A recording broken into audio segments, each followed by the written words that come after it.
काली नजर। माँ, माँ। अरे क्या माँ माँ कर रहा है? बकरी का बच्चा है क्या? अरे माँ, मजाक छोड़ो। मुझे फाइनली वो मेन चौराहे वाली दुकान मिल गई है। अब देखना, आपका बेटा दुगनी स्पीड से पैसा कमाएगा। उफ, ये क्या? मेरी ऑनलाइन मेकअप क्लास चल रही है। इतनी जोर से क्यों बोल रहे हो आप दोनों? अरे मेरी धर्म पत्नी जी, मेकअप क्लास बाद में करना। वो चौराहे वाली दुकान मिल गई है हमको। अरे वाह! रुको, मैं अपनी माँ को फोन लगाकर बता देती हूँ। अरे मैं भी अपने रिश्तेदारों को बता देती हूँ। कितनी खुशी की बात है। हाँ हाँ, मैं भी अपने दोस्तों को बता देता हूँ। 1 हफ्ते बाद रजिस्ट्री है। बस, घर में खुशी का मौका था। उन तीनों ने अपने अपने फोन उठाए और लोगों में बात फैलाना शुरू कर दिया। और रही सही कसर, श्वेता बहू ने अपने पड़ोस में सबको बताकर कर दी। अरे वर्मा आंटी, अब हम भी जल्दी कार ले लेंगे। घर का रेनोवेशन होगा और ठाट से रहेंगे हम भी। अरे, ऐसा क्या हुआ? लॉटरी बाटरी लग गई है क्या? अरे, इस बार चौराहे वाली मॉल में हमको भी दुकान मिल गई है। दुकान नंबर 21, जो एकदम चौराहे पर है। अब ग्राहक बढ़ेंगे तो आमदनी भी बढ़ेगी ही ना। अरे वाह, कितनी खुशी की बात है। मैं बहुत खुश हूँ तुम्हें इतना खुश देख के। बाकी एक बात कहूँ, सबको मत बताते फिरना। किसी की नजर लग जाएगी तो खुशी की खबर वापस लौट जाएगी। हैं? ऐसे थोड़ी ना होता है। अब डरा रही हो। अरे सही कह रही हूँ। काली नजर कहते हैं इस चीज को, जब आप किसी को कुछ बताओ और वो काम बिगड़ जाए। अरे लेकिन मैं तो। तुमने सबको बता दिया ना? हाँ, फोन लगा लगा के। अब बच के रहना। काली नजर बड़ी खतरनाक होती है। श्वेता इतनी खुश रहती है कि वो वर्मा आंटी की बात पर ध्यान ही नहीं देती, जबकि पड़ोस में और भी लोगों से खुशी की खबर शेयर करती रहती है। अगले दिन राजेश बहुत दुखी होकर घर आता है। अरे बेटा, क्या हुआ? मुंह क्यों सूजा हुआ है? मधुमक्खी ने काट लिया क्या? माँ, वो दुकान किसी और के पास चली गई। किसी ने ज्यादा भाव लगा दिया। अरे पर बात तो आपसे हुई थी ना उस दुकान वाले की। हाँ, आज मैं टोकन अमाउंट देने गया था, तब मुझे पता चला। कोई आकर सुबह मुझसे पहले ही ज्यादा अमाउंट दे गया। काली नजर। क्या? क्या कहा? वर्मा आंटी ने समझाया था कि किसी को बताना मत, वरना काली नजर लग जाएगी। अच्छा, तुम्हें उनकी बात मान लेनी चाहिए थी। उनकी बात मान लेती, लेकिन उसके पहले ही सबको बता चुके थे ना हम तीनों। अरे अगली बार से ध्यान रखेंगे। कोई भी नई चीज होगी तो किसी को नहीं बताएंगे। तीनों कुछ दिन ऐसे ही रहते हैं, पर एक दिन श्वेता को एक मेल आता है। राजेश, मेरा ऑनलाइन मेकअप कोर्स कंप्लीट हो गया। अब मैं खुद का पार्लर खोल सकती हूँ। अरे वाह, अपने मोहल्ले में ही खोलते हैं।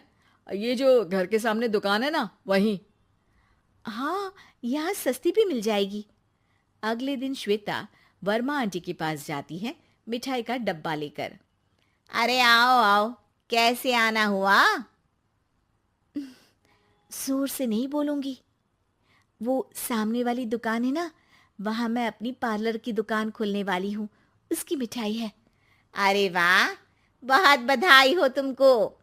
हाँ, मैं कमाने लगूंगी तो राजेश पर पूरे घर का बोझ नहीं रहेगा ना आंटी जी। ये तो है। पर ये बता कि तूने ये बात किसी और को तो नहीं बताई ना?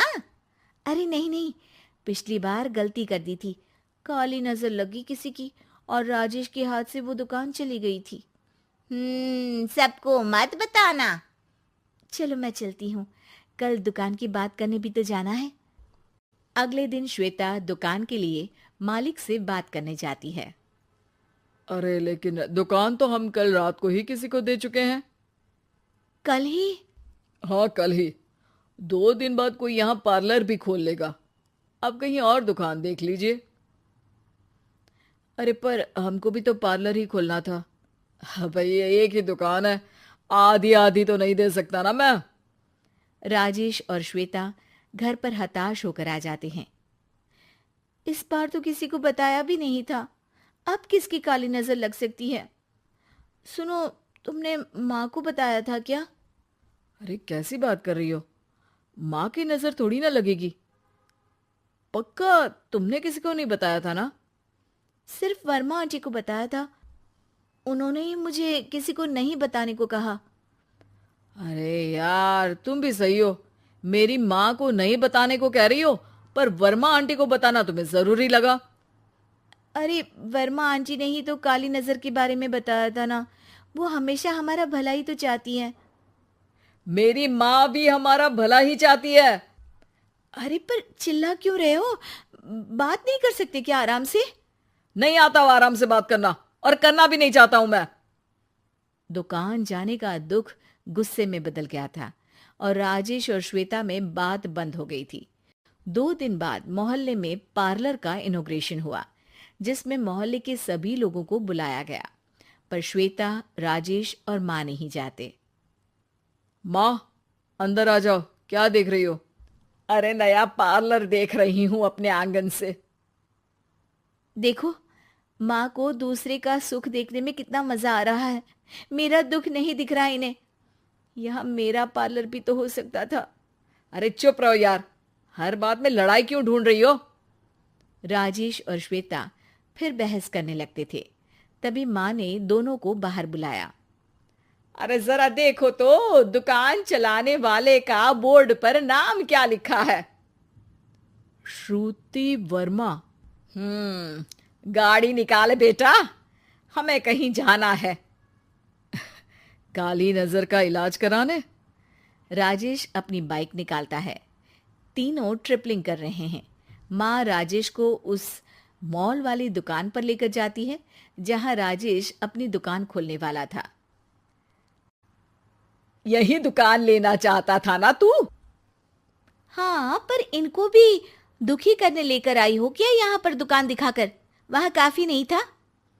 अरे श्वेता थोड़ा सब्र रख, अभी पता चलेगा कि हम यहाँ क्यों आए हैं। बता, इस दुकान चलाने वाले का नाम क्या है? अनुपम वर्मा। कुछ समझ में आया?